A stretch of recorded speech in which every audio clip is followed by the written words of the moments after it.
Hey everybody, it's Tim Heidecker. You know me, Tim and Eric, Bridesmaids, and Fantastic Four. I'd like to personally invite you to listen to Office Hours Live with me and my co-hosts, DJ Doug Pound. Hello. And Vic Berger. Howdy. Every week we bring you laughs, fun, games, and lots of other surprises. It's live. We take your Zoom calls. Music. We love having fun. Excuse me? Songs. Vic said something. Songs. Music. I like having fun. I like to laugh. I like to meet people who can make me laugh.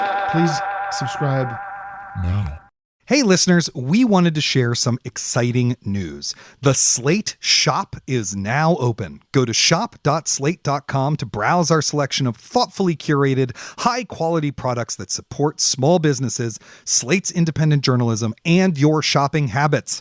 From hand-poured candles and expertly crafted pasta makers to official Slate merch and beaded pickle pouches, say that 5 times fast, the Slate shop is your destination for unique products and fabulous gifts. That's shop.slate.com, and new customers will receive 10% off their first order. Happy shopping!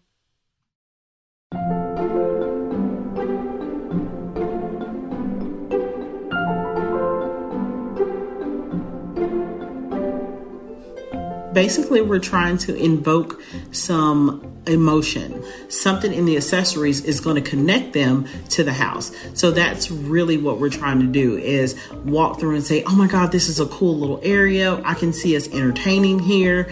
And that's the picture that we're trying to paint. Welcome back to Working. I'm your host, Isaac Butler. And I'm your other host, Kristen Meinzer. Kristen, hello. It is so nice to record our first episode together. Your ring light looks amazing. It's nice to see you on Zoom. But more importantly, I would love to know whose voice was that we heard at the top of the episode. Well, Isaac, first and foremost, I'm so excited to be hosting with you. You are such a delight, and I'm so excited to talk with you today. Lovely. And that voice we just heard was Nikki Watson. She's the founder of the Design Quad, which is the largest home staging company in America. Oh, wow. And so what made you want to talk to her? Well, confession, I just am such a sucker for all those real estate shows and home makeover shows on TV, especially the ones that have a really good before and after. You know, you walk in initially and it just looks like crap. And then at the end of the show, it's just like, oh my gosh, I'm in a showroom. This is perfect. And without home stagers, there really wouldn't be an after on any of those shows, right? So I really admire their work and I wanted to learn more about it. And is she on any of those shows? Would any of our listeners who maybe have a cursory interest in those home makeover shows have seen her in anything? She's dabbled in those shows a little bit, but she's yet to be a star of one. I think she should be a star of one because she's fantastic. Well, Hollywood, take note. And in the meantime, do our Slate Plus listeners get maybe a little extra Afghan throw on their chaise lounge this week? Yes, they do. Nikki shares some of her top staging pet peeves. I definitely have some of my own, so we share our thoughts on what kinds of staging decisions are not good staging decisions. And I'm sure all the listeners have their list as well. Oh, that's amazing. I do love a good pet peeve-a-thon, and if you are a Slate Plus subscriber, that will be waiting for you at the end of the episode. If you are not a Slate Plus subscriber, though, I gotta say, one of my pet peeves is people who don't subscribe to Slate Plus. No, I'm kidding. But you should do it anyway. There's so much great stuff you get. If you go to slate.com/workingplus, you get full access behind the Slate paywall. You get bonus segments on this show. You get bonus episodes of shows like Slow Burn and Decoder Ring. And you get to support everything we do right here on Working. We really couldn't do what we do without Slate Plus. So go to slate.com/workingplus to sign up today. Now let's listen in to Kristen's conversation with home stager Nikki Watson.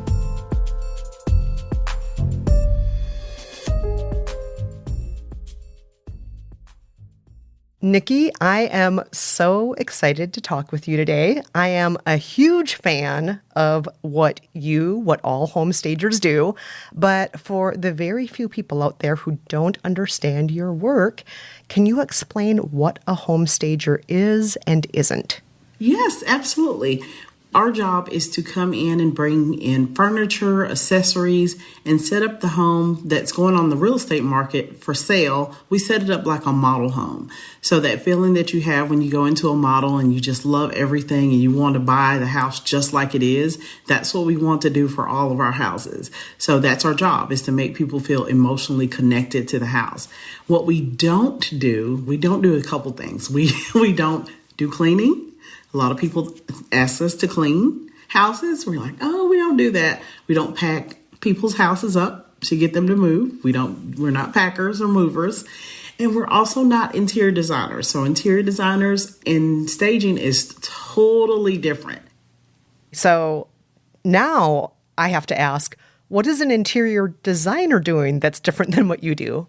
So if I am an interior design client, I want the house to have my personality in it. I might love the color purple. So I'll come in and tell my interior designer, I want purple everywhere. I want purple walls. I want purple pillows and purple curtains. I just want purple everywhere. Well, a stager couldn't do that, because we have to put it on the market for the market. So that might not necessarily be a popular color, and we just have to make it real estate vanilla, what we call, for most of the houses that are going to market. We have to appeal to the most buyers. So it's a totally psychologically different thing, but it's a lot of fun. So we are totally different than interior designers. Got it. Okay, so an interior designer, you're really personalizing it to the client. Speaking of clients, who are most of your clients? Who exactly are these people who are hiring you? So it depends. So we have a good mix of clients. So we have a lot of real estate agents that believe in what we do. Realtors are our number one client. Real estate investors, so flippers, and homeowners. Homeowners are getting more educated about home staging, and they're starting to hire us personally. Home builders, those are some clients too. And what is your goal? Is your goal to just stand out from the crowd? Is it to create a specific emotional experience for people entering the space? Yeah, so basically we're trying to invoke some emotion. So when people walk through properties that are empty, so say you go to a vacant property, you really don't have anything to connect to. So you're just walking into a house. It's probably going to feel a little cold. So what we're trying to do is when they're walking through, we want them to connect to something. So either they're going to like something in the artwork, they're going to like something on the couch or even on the table. Something in the accessories is going to connect them to the house. So that's really what we're trying to do, is walk through and say, oh my God, this is a cool little area. I can see us entertaining here. And that's the picture that we're trying to paint. So that's how we figure out how we accessorize and what colors we're going to use to try to feel what emotion we want to invoke when they come walk through the property. Got it. And for those who aren't familiar with a Nikki Watson staging, what does a Nikki Watson staging look like versus some randos? What makes it yours? I think we do a little bit more personality. So I've seen a lot of beautiful staging out there that is on trend and doing the monochromatic thing, but we like color. So you will see a lot of color in our staging. You will see water bottles in the kitchen. You will see some sort of color all around the house in our artwork, our pillows. We use probably more color than anybody, even in this monochromatic trendy world right now. We're using and still using color. So we just like a bit of green, or we're going to use some navy blue, but we love some color. Why do you think it is, Nikki, that so many stagers just do the monochromatic thing now? And by choosing to break away from that, do you feel like maybe that's taking a risk? Maybe that could be, I don't know, something that's seen as a little reckless, a little crazy in your industry. I think it is a little crazy in our industry. So what I've learned is we, as the normal regular people, we get trends a little bit behind the luxury market. So something that's trending in luxury market 2 years ago was monochromatic. So it was all white, off-white, gray, that's it. So the regular retailers are just now getting that trend now. So 2 years later, it's so popular, everybody's doing it. But we did it a little bit in the luxury market 2 years ago. And then to me, it just washes out your pictures. So it is a little risky for me to do it as a stager because I'm not on trend with everybody else. So I'm just not riding the monochromatic wave. I'm taking a little bit of risk. And some people say it's not in style, but it'll be back tomorrow. So it'll be fine. Also, I mean, I agree with you that things come in cycles, and some things, they will look dated eventually. There is going to be a point where we look at all of these monochromatic staged homes and think, oh, that's so 2019, right? We will. Just like the color turquoise. This is something I used to use all the time. I love turquoise. We would put it everywhere. I had one investor that would only use me because I had turquoise inventory. This is the crazy thing. Now that's gone. Nobody uses it anymore, but it'll be back for sure. It'll come right back. We'll use it again. And then our pictures from back then will look trendy again. So everything comes back. I think monochromatic it'll go out. It'll fade away for a while, but it will definitely come back. It's what we call macro trend. It'll be around for 5 years or so. It'll go away and it'll come back again. Yeah, I've been seeing that lately with certain things that used to be considered like, oh, God, nobody wants wood paneling. But now everybody has it again, but they call it shiplap. Or it's back. Yes. Or alternatively, people thought, oh, God, I don't want this dated avocado kitchen. But now cabinets are avocado colored all the time now in kitchens. That was the most popular color last year. Every paint brand in America had green as their color of the year. So that you can see that trend. Avocado appliances are the most expensive ones on the market. If you want to buy them, you're going to pay good money.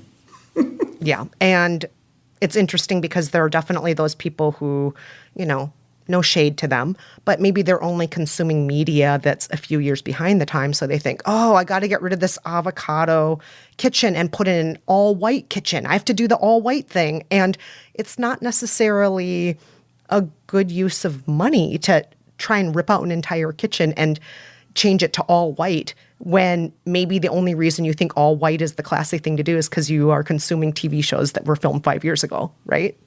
Yep, that's the truth. And do you try to adjust how you stage a space depending on, architectural factors or the neighborhood that you're in? How does that play into your decisions? Definitely, because you wouldn't do the same thing that you would do in an up-and-coming trendy area. Here in Dallas, we are what we call hip areas called Uptown. And there's young families there, single people, and it's just kind of a party area. So you wouldn't do the same thing that you would do in the suburbs where there's mostly families, people with children. So you wouldn't do the same style. So it kind of depends on the style of the property, the area. And so we go along with that. We try to make sure that we're sticking with what's happening in that neighborhood and that what will sell that neighborhood. That must be a tough balance, though, because you're trying to appeal to the most potential buyers for that, right?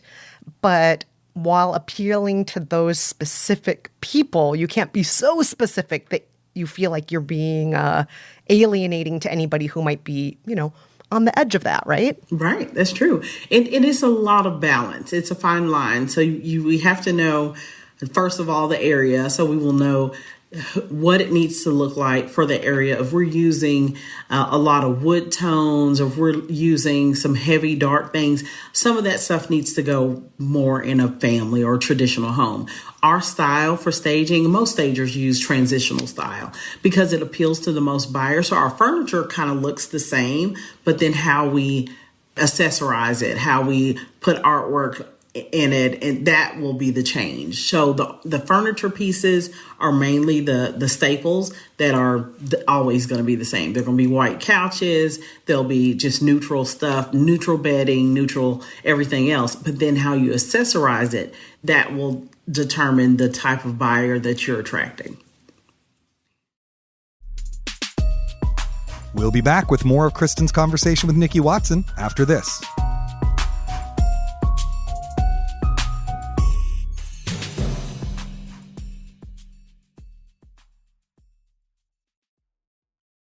This podcast is brought to you by Progressive Insurance. Most of you listening right now, you're probably multitasking. While you're listening, maybe you're also driving, cleaning, exercising, or if you're me, walking your dog. But if you're not in some kind of moving vehicle, there's something else you could be doing right now. Getting an auto quote from Progressive Insurance. It's easy and you could save money by doing it right from your phone. Drivers who save by switching to Progressive save nearly $750 on average, and auto customers qualify for an average of 7 discounts.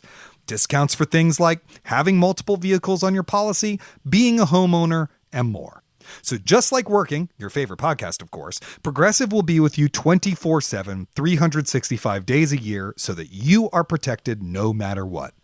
Multitask right now. Quote your car insurance at Progressive.com to join the over 28 million drivers who trust Progressive.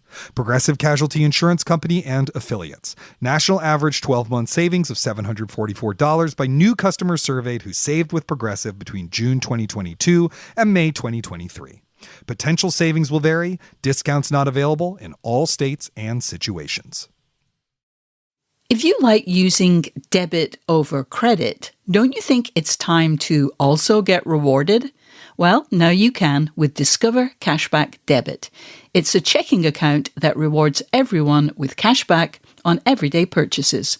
Plus, you're not charged any account fees, period. Whether you're moving, starting a new job, or headed into that next stage of life, whatever it is, Discover Cashback Debit is for everyone. Check out eligibility and terms at discover.com/cashbackdebit. Discover Bank, member FDIC. Hey listeners, Isaac Butler here. Just wanted to say, if you're enjoying this episode and you don't subscribe to the show yet, hey, maybe you want to click that little subscribe button. If you already are subscribing and you want to know what you can do to support us, you could give us a rating. You could give us a review. If you happen to listen on Overcast, which is my podcast app of choice, just click on that little star. All that stuff really actually does help us find new listeners. So thank you in advance. And now back to Kristen's conversation with home stager Nikki Watson. I just am curious, for the people listening right now, how do you actually become a home stager? People who dream of it, people who watch TV shows with home stagers and they think, I would love to do that job. How does one end up like you? It's very easy to get into. So this is an industry that anybody can do. You don't need a certification. You don't need any schooling. You don't need any of that. I always say that everything that you need to know is on the internet. Everything is on YouTube. So there are lots of free classes online. I didn't take a certification class because when I was first started, all the classes were expensive. They are $2,000 and $3,000, and I didn't have that kind of money at the time. So I just researched. I looked at, what other people were doing. And when I first got into it, and I tell a lot of people now, if they want to be a home stager, all they need is pictures. So if you have a room in your house that you want to redecorate or change around, take a before picture, fix it up, change it up, do an after.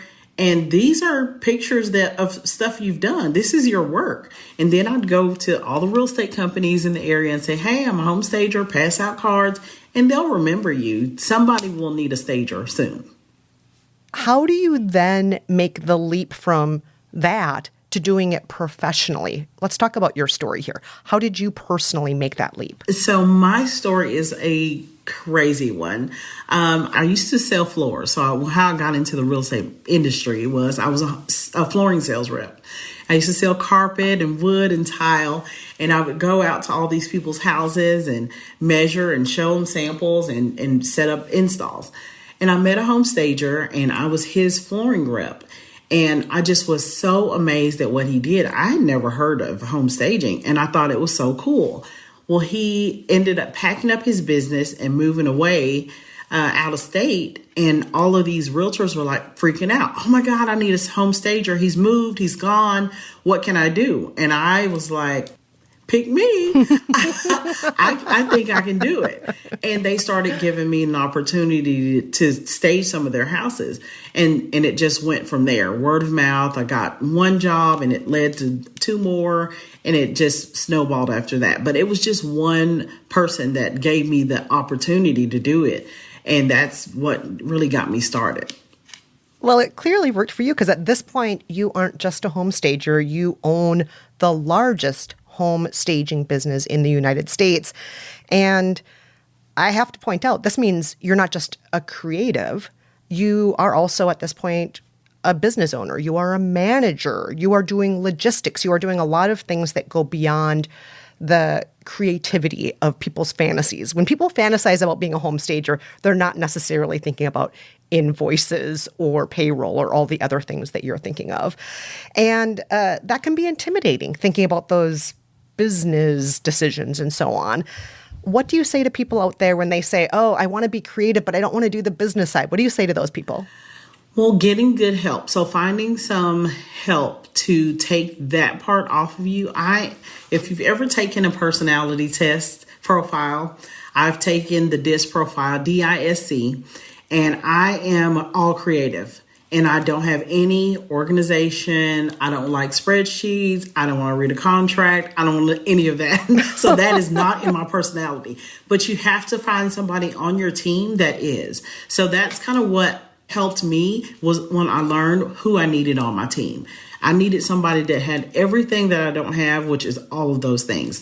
People that like QuickBooks, those kind of terrible things that I loathe.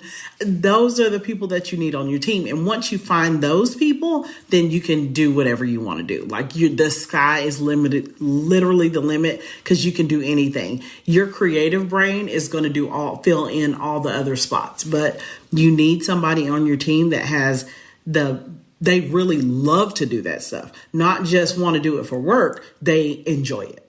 Yes, I love that advice to find the experts. We don't have to be great at everything, but we should educate ourselves enough to know the right people to hire or to turn to, right? The right people to have on our team. All right, so I want to talk about some stories of you staging, of things going well. Can you tell me a story of how you perhaps really changed somebody's life through your home staging? Yes, I think a couple of times we've had, divorce situations, which is so sticky. It's very uncomfortable for a stager to come in and there be fighting going on, crying, and those kind of things. But I think once you come in and show that, this is now no longer, where you created memories, where this marriage failed. This is now a product to go on the marketplace. So you're kind of taking the emotions out of the house.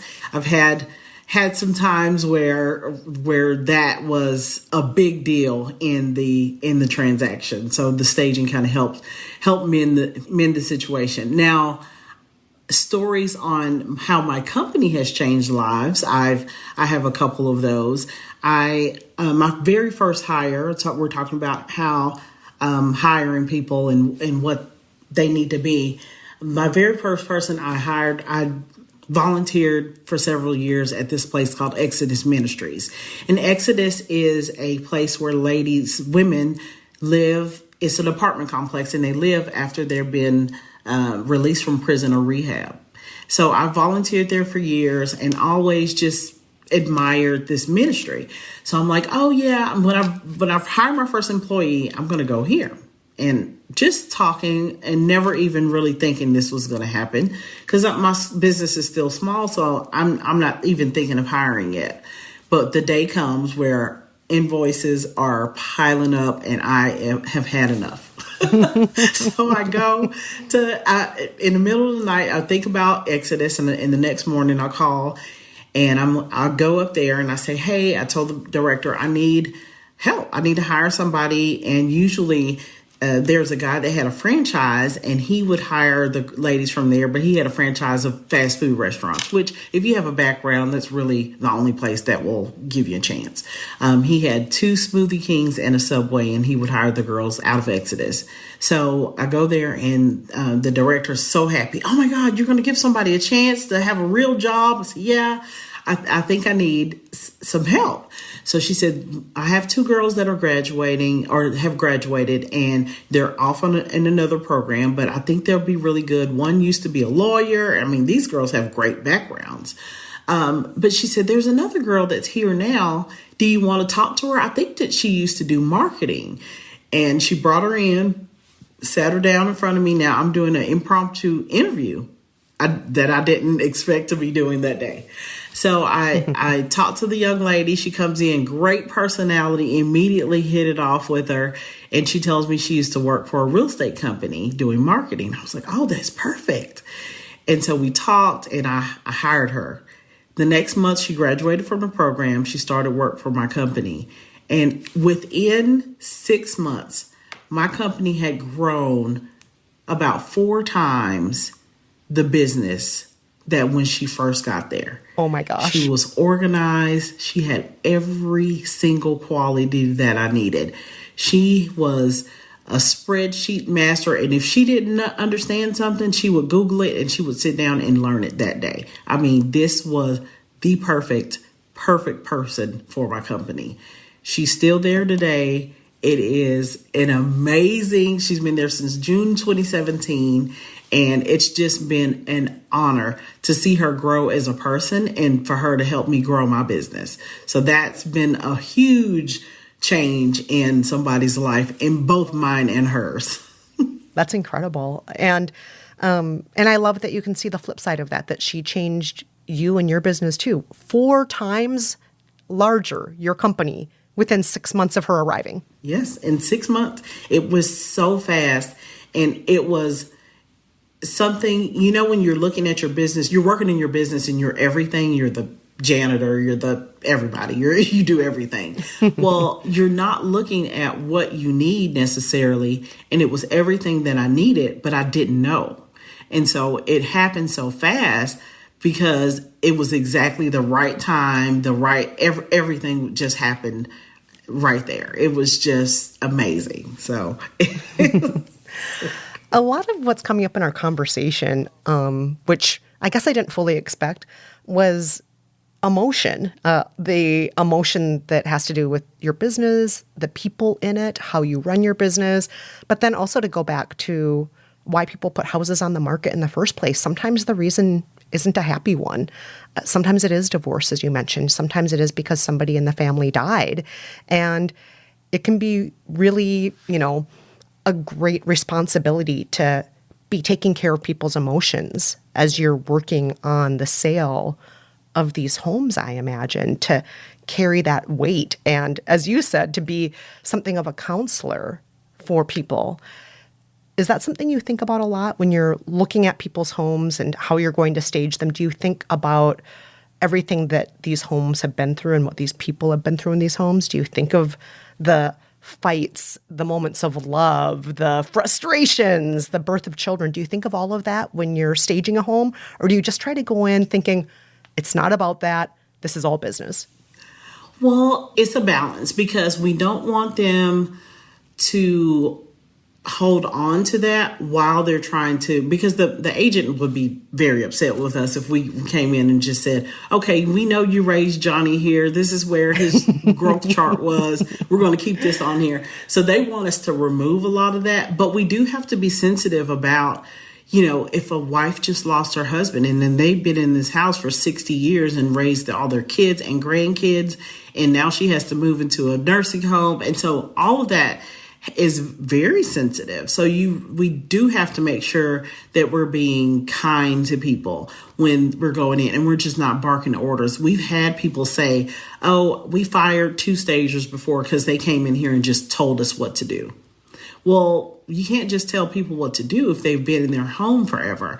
So it just makes it a little bit more difficult because you do have to be sensitive, but it does make it enjoyable once they see the end result and they're like, oh my God, I would have never thought my house could look like this.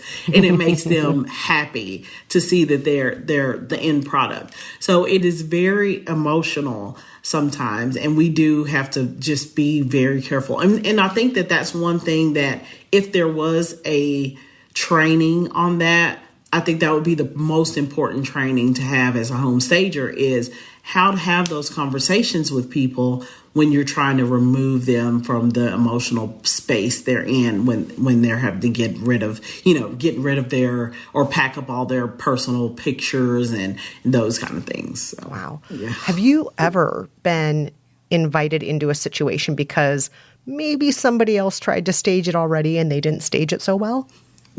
Yes, a couple of times. Yes, we have had to pick up where somebody else left off, or we get this a lot. Investors, which are mostly guys, they try to do it themselves.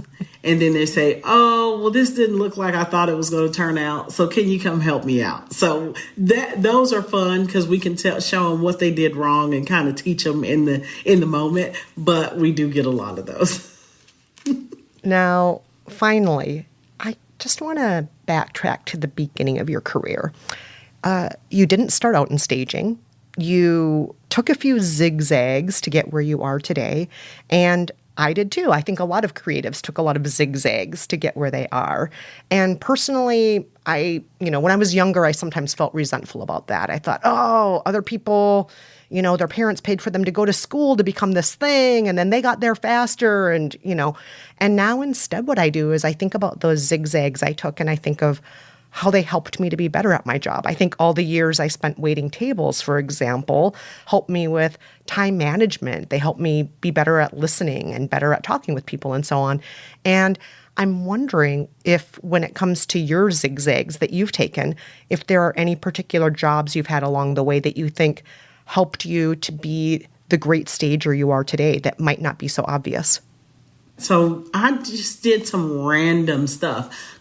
A lot of customer service. So I used to work in call centers, and I think a lot of that customer service helped me deal with clients now. So just having that attitude of service helps tremendously, because I think that's what we're doing. We're serving our clients, making sure that they are having a smooth transaction. This isn't the most emotional thing that they'll do is sell or buy or sell a house. So I think customer service, a lot of the customer service background that I have probably helped me get to the point that I'm in right now, just with talking to clients and building relationships with agents. So yeah, probably customer service. I can't imagine working in your industry and not knowing how to work with people. That's front and center. In addition to, your creative vision and so on, which is really important too. But if you can't talk to people, your creative vision doesn't mean a thing, right? Yeah, you have to do that. Well, Nikki Watson, it has been such a pleasure talking with you today. Thank you so much. Thank you. I'm so glad to talk to you today. When we come back, Kristen and I will talk about the meaning of monochrome, how to approach trends, and the emotional side of creative work. This episode of Working is brought to you by SAP. First, the bad news. SAP Business AI won't help you generate cubist versions of your family's holiday photos, but it will help you understand which supplier is best to help you roll out your plant-based packaging in Southeast Asia, identify the training your junior project manager needs to rise up the ranks, and automate repetitive tasks while you focus on big innovations, so you can be ready for the next opportunity. Revolutionary technology, real-world results. That's SAP Business AI. Apple Card is the credit card created by Apple. You earn 3% daily cash back up front when you use it to buy a new iPhone 15, AirPods, or any products at Apple. And you can automatically grow your daily cash at 4.15% annual percentage yield when you open a high-yield savings account. Apply for Apple Card in the Wallet app on iPhone. Apple Card subject to credit approval. Savings is available to Apple Card owners subject to eligibility. Savings accounts by Goldman Sachs Bank USA. Member FDIC. Terms apply. Kristen, I'll admit it, the only reality show I watch is Top Chef, so this is a field that I know nothing about. I mean, I understand that homestagers exist. You know, anyone who's ever spent any time on Trulia knows someone has to be doing that, but it's just a field I know so little about. You, by contrast, clearly from this interview, know a lot about it. You're kind of an enthusiast, so can you tell us a little about your love for it? Yeah, well, as I said at the top of the show, I love those home makeover programs. I love a dazzling before and after. But the truth is, on top of that, I'm a tiny bit obsessed with real estate. I'm one of those people who, if I see an open house sign, I walk into that open house. I pretend I'm a buyer. Yes, I do have $10 million to buy this brownstone. Ooh, I don't know about this fireplace detail. I'm not sure if I want to knock it down. I'm totally that person who just pretends I'm in the market for whatever place I'm looking at. But what I'm also doing is silently judging the decisions of whoever staged the space as well. So I really love it, not just to watch on TV, but to actually see in real life. And I do have the secret fantasy of maybe being a real estate agent someday if this whole journalism thing dries up. You know, I'm also really glad that you both discussed your, shall we say, complex feelings about monochrome. You know, a previous guest on this show, Nayland Blake, once told me about what they call the white tube, which are these kinds of environments that feel like they could be anywhere, but they also communicate a kind of, you know, middle classness, or, you know, it's like white walls, reclaimed wood tables, you know, that whole kind of aesthetic. It's been a trend for a really long time now, it seems. You know, why do you think it keeps going, and when will the color revolution finally happen? Wow. As Nikki was saying to me, or as she was hinting at, many of her clients are actually becoming tired of that monochrome. And that is why they turn to her specifically versus another home stager, because most of the home stagers are still doing that monochrome. And Nikki, she has a little bit more color in her collection. She brings a little pizzazz here and there. So based on her experience, people are starting to get tired of it. Not everybody, but the clients who turn to her are getting tired of it. And I'm so excited for that, because I personally feel like a lot of that monochrome, maybe it is appealing like a blank slate, but it really lacks life and it lacks emotion. And I think homes are for living in. Spaces are for occupying with our human emotions, our human mistakes, our human excitement, and so on. And so having a little bit of color, I'm all about bringing some of that back. And I'm so glad Nikki is doing it, because, yeah, I'm also tired of that monochrome nothingness. You know, it was only recently that I learned the term grayish, which is like sort of gray and sort of beige, and is like the dominant, you know, if you're not doing white, but you're still in that monochrome thing. And just even the name sounds inhuman, right? Yeah, a robot made that color. Probably. It was probably made in ChatGPT or something, you know, which actually does bring up this issue that really shapes her world, but I think shapes all creative jobs if you're trying to actually make it a job, which is, how do you relate to trends? What is the relationship of your work to trend? Because, I mean, we all know people in creative fields who are kind of always trying to be on trend. And as a result, their work, you know, never actually feels alive. It doesn't have that humanity and personality because it's always following. But at the same time, if you totally buck all that stuff, if you're totally outside all that stuff, well, maybe no one can parse what you're doing, you know? Mm-hmm. How do you think about trends in your creative work here in the, you know, podcasting universe? I love that question, Isaac. I really love it. And I'll say for myself, I've realized over time that I just have my particular taste and my particular voice, and I can try to dress things up with accessories, or I can experiment. But even then, I'm just not a very trendy person, and that can be both good and bad. I'll just give you one example. When I first started out in public radio 15 years ago or so, it was very trendy to have a specific public radio voice. I think you know what that voice is, Isaac. I do, yes, indeed. Yes, and I do not have that voice, unless it's not obvious. I am a little too enthusiastic. I laugh too much. My accent is a little too Minnesotan, supposedly. And back then, listeners would sometimes write in asking me to tone it down. But as you know, with podcasting, the trend has changed, and hosts are now encouraged to have their own unique voice to embrace it. So, long story short, I'm not trendy, but because trends change, I'm occasionally in style. And that's kind of how I accept myself now in our world. Like, maybe I'm in style again, kind of like that person who never stopped wearing a very permed, large bang haircut back in 1980. Maybe they're back in style now that perms are back, right? Right. And part of the trick then is to recognize when that moment has happened and like really capitalize on it so that you have the freedom to keep being yourself maybe when that wanes, right? Absolutely. Yes. Yeah. You know, I really love that you brought up emotion.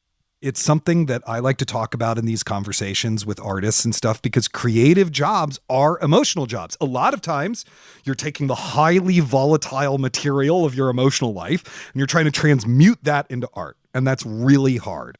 And in this, she's doing sort of a different, almost opposite, really challenging thing, which is trying to take this personal, emotionally charged space and turn it into one that a complete stranger who you know nothing about can project themselves into, but that still feels human and alive. So as someone who goes to a lot of open houses pretending to be a fantastically wealthy heiress who wants to buy a brownstone and stuff, what are some of the kind of emotional pitfalls you've seen in those designs? Well, one of my biggest emotional pitfalls is I think that some of the houses look like they are staged to be a museum rather than a place that we live. And I think that so much of what makes life fun are the things that maybe don't look perfect like a museum. I want to walk into a space and see, where can I put my TV? I'm going to watch TV every day. I'm going to watch movies every day. I'm a culture critic, but I also just happen to love those things. And if this space is set up where there is no TV space, there's nowhere I can put a TV, then I would venture to say 90% of Americans can't necessarily imagine ourselves living there. So sometimes emotion comes in the form of things that don't look perfect like a museum, but they help make our lives better, like that TV in my case. That's amazing. Well, that's all the time we have for this week's episode. I am just going to do one last little Slate Plus pitch. Go to slate.com/workingplus today to sign up. You'll get full access behind the paywall. You'll get bonus segments on shows like this one. You'll get bonus full episodes of shows like Slow Burn and Decoder Ring. You get a lot of great stuff, and you get to support what we do right here on Working. Go to slate.com/workingplus to sign up today. Thanks again to our guest, Nikki Watson, and to our outstanding producer, Cameron Drews, who is as tasteful and refined as an Italian leather sofa. Tune in next week for Isaac's conversation with Christopher Borgley, the writer-director of the new A24 film, Dream Scenario. Until then, get back to work.